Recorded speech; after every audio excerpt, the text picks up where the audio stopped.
আমার এই দই মেকারটা আমি কিনে রেখেছিলাম বেশ কিছুদিন আগে। আসলে আমি ভুলে গেছিলাম যে এটা আমি কিনে রেখেছি। কেনার পরে একদিন আমি বেশ পারফেক্ট দই বানিয়েছিলাম। তো তারপরে আর বানানো হয় না। তো হঠাৎ করে রাফির বাবা আমাকে বলতেছিল যে আমার একটা দই মেকার কিনে দিবে। কিন্তু আমি বললাম যে আমার তো দই মেকার আছে। তো বলছে দই মেকার আছে, তুমি তো কখনো দই বানিয়ে খাওয়াও না।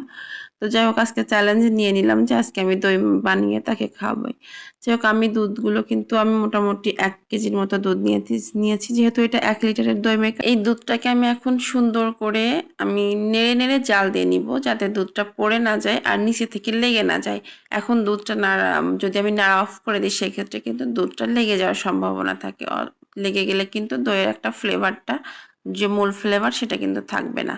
আর এখন আমি এই 1 লিটার দুধের মধ্যে 100 গ্রামের একটা ডানো গুঁড়া দুধের প্যাকেট দিয়ে দিব। তো গুঁড়া দুধটা দিলে হয় কি যে অনেক সময় আমাদের দুধটা ঘন হয়ে যায় খুব দ্রুত অল্প আঁচে, যে আমাদের খুব বেশি দুধ জাল দিতে হয় না। তো এজন্য আমি আর কি আমার ঘরে যেহেতু 100 গ্রামের একটা ডানো দুধের প্যাকেট ছিল, তো আমি ভাবলাম যে এটা আমি এর সাথে ব্যবহার করে ফেলি। আর এটা আসলে কোনো কাজেও লাগতেছিল না।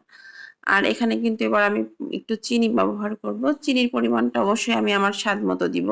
তো চিনির পরিমাণটা যখন আমি টক দইয়ের বীজ হিসেবে টক দইটা ব্যবহার করব তখন কিন্তু চিনির পরিমাণটা একটু বেশি লাগবে যেহেতু টক দইয়ের বীজ হিসেবে যাবে। আর যদি হচ্ছে মিষ্টি দই বীজ হিসেবে যায় সে কিন্তু ক্ষেত্রে কিন্তু চিনিটা একটু কম লাগবে। চিনির টেস্টটা সম্পূর্ণ আসলে ডিপেন্ড করে যার যার টেস্টের উপর, কে কেমন মিষ্টি পছন্দ করে সেটার উপর ডিপেন্ড করে আসলে চিনিটা ব্যবহার করা হয়।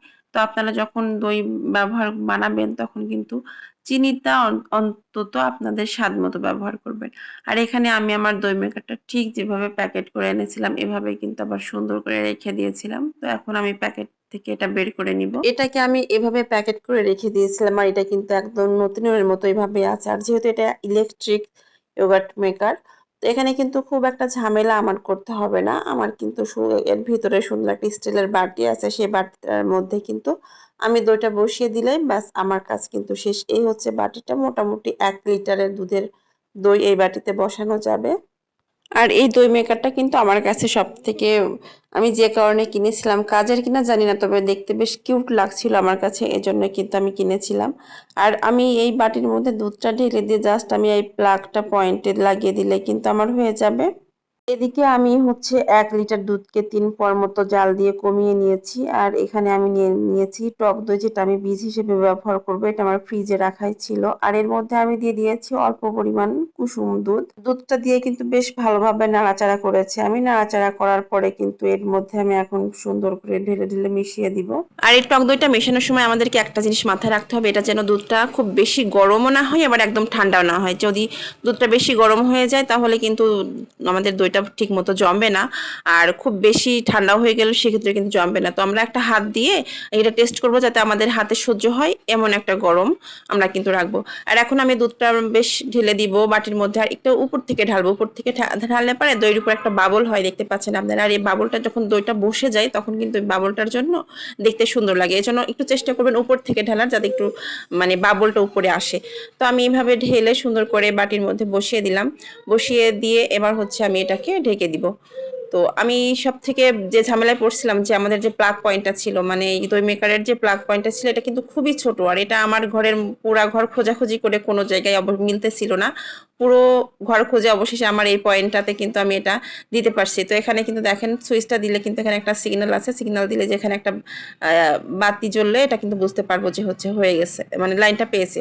আর এখানে আমার অলরেডি আমি এটা দিয়ে রেখেছিলাম পুরা হচ্ছে 10 ঘন্টা, অর্থাৎ আমি রাত্রে দিয়ে রাখছিলাম এবং সকালে আমি খুলছি। এখন কিন্তু সকালবেলা মোটামুটি বাইরে থেকে আমি এখনো খুলি নাই, এইমাত্র আপনাদের সামনেই খুলবো।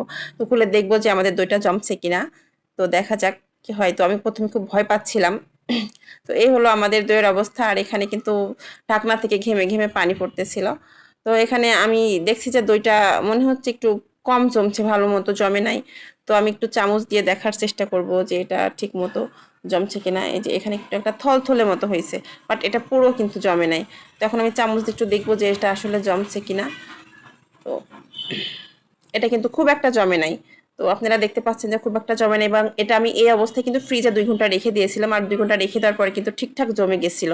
তো ফ্রিজে রাখার পরে সেই ভিডিওটা আর আমি নিতে পারি নাই, যেহেতু বাচ্চা কাচ্চা আছে তারা আগেও মানে অতি উৎসাহী হয়ে শুরু করে দেয় খাওয়া। তো লাস্ট পর্যন্ত আর কি দইটা জমছে। তো যাই হোক আজকে পর্যন্তই, আল্লাহ হাফেজ।